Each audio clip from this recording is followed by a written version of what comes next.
ഓം ശ്രീ ഗണേശായ നമ. അമ്മേ നാരായണ, ദേവി നാരായണ, ലക്ഷ്മി നാരായണ, ബദ്ലേ നാരായണ. നമസ്കാരം. ആത്മീയം ജഗന്നാഥനിലൂടെ മുരുകൻ്റെ ശബ്ദം എന്ന യൂട്യൂബ് ചാനലിലേക്ക് ഏവർക്കും ഹൃദയം നിറഞ്ഞ സ്വാഗതം.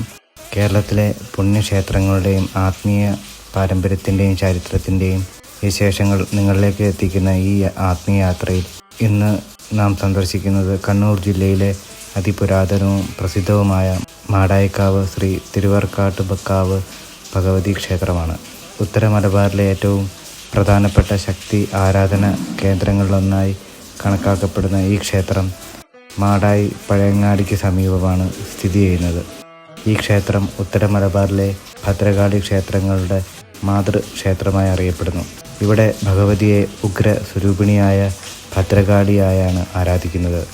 ക്ഷേത്രത്തിൻ്റെ ഉത്ഭവത്തെക്കുറിച്ച് നിരവധി പാരമ്പര്യ കഥകൾ നിലനിൽക്കുന്നു. അവയിൽ ഒന്നനുസരിച്ച് ദാരികാസുരനെ സംഹരിച്ച ഭദ്രകാളി ഈ പ്രദേശത്ത് വസിക്കുകയും പിന്നീട് ഭഗവതിക്കായി ഇവിടെ പ്രതിഷ്ഠ നടത്തപ്പെടുകയും ചെയ്തു എന്നാണ് വിശ്വാസം. ക്ഷേത്രത്തിൻ്റെ വാസ്തുവിദ്യയും ആരാധനക്രമവും ഉത്തര മലബാറിൻ്റെ തനതായ ദേവി ഉപാസന പാരമ്പര്യത്തെ പ്രതിഫലിപ്പിക്കുന്നു. ക്ഷേത്രത്തിൽ ത്രിശാസ്താവ്, ക്ഷേത്രപാലകൻ, ശിവഭഗവാൻ എന്നിവർക്കും ആരാധനയുണ്ട്. മീനമാസത്തിലെ പൂരം ഈ ക്ഷേത്രത്തിലെ ഏറ്റവും പ്രധാനപ്പെട്ട വാർഷിക മഹോത്സവമാണ്. ഇതുകൂടാതെ തുലാം, വൃശ്ചികം, മകരം മാസങ്ങളിലെ പ്രത്യേക ആഘോഷങ്ങളും പെരും കളിയാട്ടവും ഭക്തിസാന്ദ്രമായി നടത്തപ്പെടുന്നു. ക്ഷേത്രത്തിൻ്റെ പാരമ്പര്യ കലകളും ആചാരങ്ങളും ഈ ഉത്സവങ്ങളിൽ പ്രതിഫലിക്കുന്നു. ക്ഷേത്രത്തിനോട് ചേർന്നുള്ള മാടായിപ്പാറ പ്രകൃതി സൗന്ദര്യത്തിനും ചരിത്ര പ്രാധാന്യത്തിനും പേരുകേട്ട സ്ഥലമാണ്.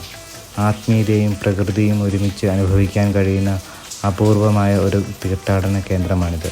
മനസ്സിന് സമാധാനവും ധൈര്യവും ദൈവവിശ്വാസവും പകരുന്ന ഈ പുണ്യസ്ഥലം ഉത്തര മലബാറിൻ്റെ ആത്മീയ പൈതൃകത്തിലെ ഒരു അമൂല്യ രത്നമാണ്. എല്ലാവർക്കും ശ്രീ തിരുവർക്കാട് കാവ് ഭഗവതിയുടെ അനുഗ്രഹം ഉണ്ടാകട്ടെ. അമ്മയുടെ തിരുവടികളിൽ ശരണം.